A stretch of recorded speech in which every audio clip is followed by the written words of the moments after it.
নমস্কার বন্ধুরা, আজকে আরও একটা লাঞ্চের মেনু নিয়ে চলে এসেছি। তো আজকে খুব সিম্পল লাঞ্চের মেনু হয়েছে এখানে গরম গরম একদম মুরগির মাংসের ঝোল। তো চিকেন কষা একদম আলু দিয়ে, যেমন হয় বাঙালির বাড়িতে সেরকম আলু দিয়ে লাল লাল চিকেনের ঝোল।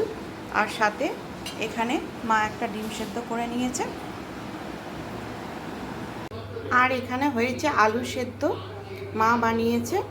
এটা পেঁয়াজ দিয়ে, শুকনো লঙ্কা, গোটা জিরে ফোড়ন দিয়ে মা বানিয়েছে। আর সাথে এখানে হয়েছে মুসুরির ডাল। তো এই মুসুরির ডালটা মা টমেটো আর কুমড়ো, পেঁয়াজ আর কাঁচা লঙ্কা, ধনে পাতা দিয়ে আর কালো জিরে, নুন, হলুদ দিয়ে এটা বানিয়েছে। আর সাথে এখানে একটু বানিয়েছি শসা, টমেটো, পেঁয়াজ দিয়ে একটু স্যালাড। তো এই হলো আজকের লাঞ্চের মেনু।